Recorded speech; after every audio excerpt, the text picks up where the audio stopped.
অভিনয়ের জন্য পরিচিতি পেয়েছেন লাক্স তারকা কুসুম শিকদার, পেয়েছেন জাতীয় চলচ্চিত্র পুরস্কার। দীর্ঘদিন ছোট ও বড় পর্দায় বাইরে থাকা কুসুম আসছেন ভিন্ন পরিচয়ে। এই প্রথম পরিচালক হয়ে এসেছেন তিনি। তার পরিচালিত প্রথম চলচ্চিত্র শরতের জবাব মুক্তি পাবে 11 অক্টোবর। শনিবার এক সংবাদ সম্মেলনে এই ঘোষণা দেন কুসুম শিকদার। আরও জানাচ্ছেন বুলবুল আহমেদ জয়। এত মানুষের ভিড়ের মধ্যেও আমার খুব একা একা লাগে। গেল বছরের বইমেলায় অভিনেত্রী কুসুম শিকদারের লেখা বই অজাগতিক ছায়া বেশ সাড়া ফেলে। নিজের লেখা সেই উপন্যাস অবলম্বনে কুসুম শিকদার নির্মাণ করেছেন পূর্ণদৈর্ঘ্য চলচ্চিত্র শরতের জবাব। As a matter of fact আমি আসলে দু একজনের সঙ্গে আগে কথা বলেছিলাম পরিচালনার জন্য শরতের জবার, কিন্তু আমার মনে হচ্ছিল যে কোনোভাবে আমার যে চিত্রনাট্য বা আমার যে মূল ভাবনা সেখান থেকে আমরা সরে যাচ্ছি আসলে।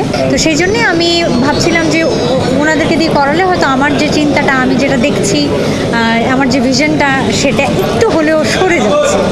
তখনই ভাবলাম যে আমি এই কাজটা করব। একজন একাকী নারীর রহস্যময় জীবনের গল্প চিত্রিত হয়েছে শরতের জবাব সিনেমায়। ছবিটি সম্পাদনার ক্ষেত্রে পরিচালক আমাকে যথেষ্ট স্বাধীনতা দিয়েছেন।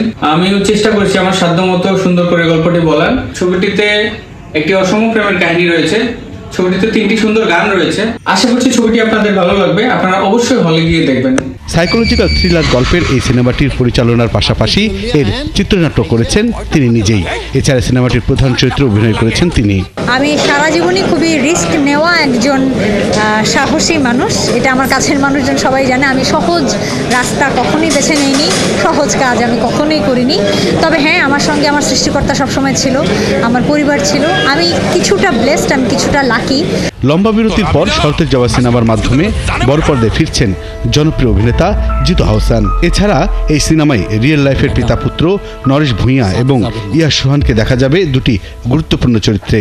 আরও আছেন শহীদুল আলম সাচ্চু, নিদ্রা দে নেহা, মাহমুদুল ইসলাম মিঠু সহ অনেকেই। কুসুম দিকে আমি ভেবেছিলাম যে একটু হয়তোবা রুড বা ঠিক কীভাবে কথা বলবে, বা আমি ওখানে লিটারেলি এতজন আর্টিস্ট ছিল, আমি ওখানে সবচেয়ে জুনিয়র আর্টিস্ট ছিলাম। তো আমি একদমই বেস্ট ট্রিটমেন্ট পেয়েছি। ইমপ্রেস স্টেট ফিল্মের প্রযোজনায় নির্মিত সিনেমাটি মুক্তি পাবে 11 অক্টোবর। পরবর্তীতে সিনেমাটি ওটিটি প্ল্যাটফর্ম হাইস্ক্রিনেও মুক্তি পাবে। গোপন ব্যবসাটার কথা বলে দেব।